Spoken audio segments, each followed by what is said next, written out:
नमस्कार, आप देख रहे हैं आर हिंदुस्तान न्यूज़। आनंद सक्सेना के साथ राजस्थान के चित्तौड़गढ़ से खबर। कच्छ मानव विकास केंद्र एवं जिला रसद कार्यालय चित्तौड़गढ़ के संयुक्त तत्वाधान में रावला समिति में राष्ट्रीय उपभोक्ता दिवस पर उपभोक्ता तक डिजिटल पहुंच एवं डिजिटल माध्यम से अदालती सुनवाई विषय पर जिला स्तरीय विचार संगोष्ठी का आयोजन मुख्य अतिथि हितेश जोशी जिला रसद अधिकारी के मुख्य आतिथ्य में किया गया। इस अवसर पर कच्छ मानव विकास केंद्र के केंद्र समन्वयक गौहर महमूद ने अपना स्वागत उद्बोधन में उपभोक्ताओं को जागरूक होकर डिजिटल लेन देन और डिजिटल सेवाओं की पूर्ण जानकारी रखते हुए सेवाओं का उपयोग करने के बारे में जानकारी दिया। हितेश जोशी ने अपने उद्बोधन में कहा, उपभोक्ता जागरूकता उपभोक्ता मामले विभाग के एलएमओ भगवती लाल पालीवाल एडवोकेट पार्थ जोशी ने उपभोक्ता संरक्षण अधिनियम के तहत उपभोक्ताओं के अधिकारों के बारे में विस्तृत जानकारी दिया। इस अवसर पर राष्ट्रीय उपभोक्ता दिवस से पूर्व जागरूकता सप्ताह के दौरान राजकीय senior secondary school Sainti, Chitragupta secondary school Sainti, little angel school Sainti और new Sikar academy school Saigwa housing board में आयोजित उपभोक्ता जागरूकता प्रतियोगिताओं में श्रेष्ठ प्रदर्शन हेतु 15 विद्यार्थियों को अतिथियों द्वारा पारितोषित कर प्रशस्ति पत्र प्रदान किया गया। विचार गोष्ठी में 28 महिलाओं सहित 73 लोगों ने भाग लिया। कार्यक्रम का संचालन मदन गिरी गोस्वामी एवं आभार कट्स के नर्मदा शंकर चौबीसा ने व्यक्त किया।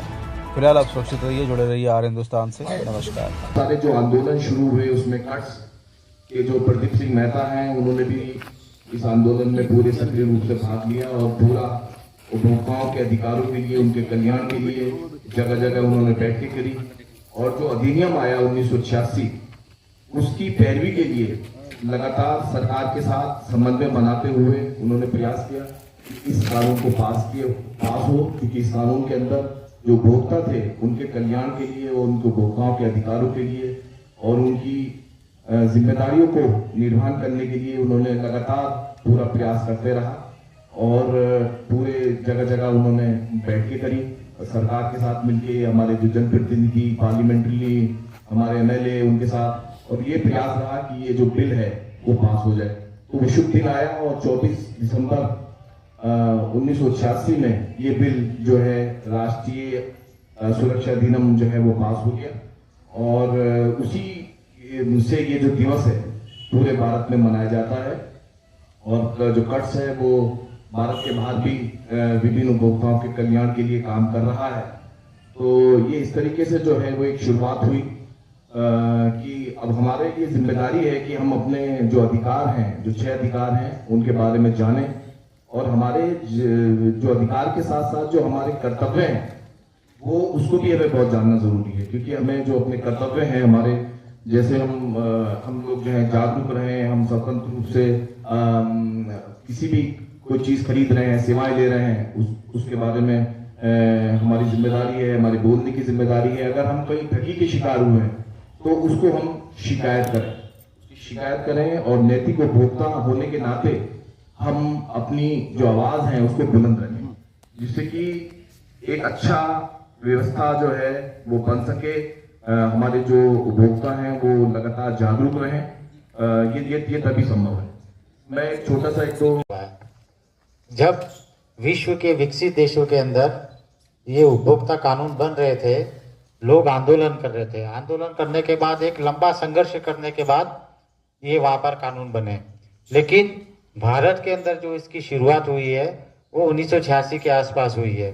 इसका भी जो इतिहास रहा हुआ है वह राष्ट्रीय ग्रामीण पंचायत उपभोक्ता करके एक संस्था थी, उपभोक्ता को जागृत करने वाली, उसने इसका काम आरंभ किया। 1975 के आसपास से इनका काम धीरे धीरे चालू हुआ। तो 79-80 के आसपास उन्होंने एक मसौदा तैयार किया कि भाई भारत के अंदर जितने भी उपभोक्ता हैं उनके लिए भी कोई कानून बनना चाहिए। तो एक केवल उपभोक्ता जागरूक करने वाली एक संस्था थी, उस संस्था ने कानून बनाया, उसका मसौदा तैयार किया और मसौदा तैयार करके उसको संसद में भेजा। संसद के अंदर भेजने के बाद उन्होंने न्यायविद जितने भी थे, बड़े बड़े विद्वान थे, उन्होंने उस मसौदे को देखा और 24 तारीख को इसको लागू कर दिया। जब ये संसद के अंदर आया, बहुत सारे कानून आते उसी तरह आए ना, इस पे ज़्यादा कोई चर्चा हुई क्योंकि उस समय ज़्यादा ये रिलेवेंट सा नहीं लग रहा था। लेकिन जो संस्था काम कर रही थी 1970 से, जो संस्था काम कर रही थी, बहुत ग्रामीण क्षेत्र में काम करने वाली संस्था थी वो, तो उन्होंने ये कानून बनवाया और जो आपके सामने है, समय समय पर इसके अंदर संशोधन होते रहे, लेकिन उसी संस्था के माध्यम से आज अपन ये जागरूकता का, जो उपभोक्ता जागरूकता का अभियान चला रहे हैं, वो चल रहा है।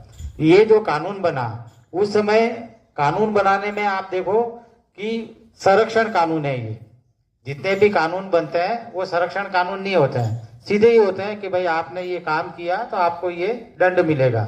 लेकिन ये ऐसा कानून है जिसके अंदर आपको संरक्षण दे रहा है।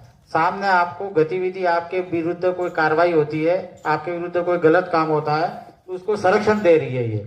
इसलिए इनका आपको कोर्टों में जाने की जरूरत नहीं होती है। इसलिए इन्होंने मंच बनाया है, जैसे अपन जिला स्तर पे इनका मंच बना हुआ है, जिसके अंदर एक जज होता है और यहाँ एक कोई महिला सामाजिक कार्यकर्ता होती है और एक कोई पुरुष सामाजिक कार्यकर्ता होता है। ये तीनों मिलकर के एक मंच बनता है। आपको अगर किसी प्रकार की ठगी होती है, आप किसी प्रकार से शोषित होते हो, तो उस मंच के अंदर आपको जाना है। उस मंच के अंदर जाने के लिए आपको एक सिंपल एप्लीकेशन देनी है। जैसे कर्ज जैसी कोई संस्था, वो भी आपका लड़ सकता है।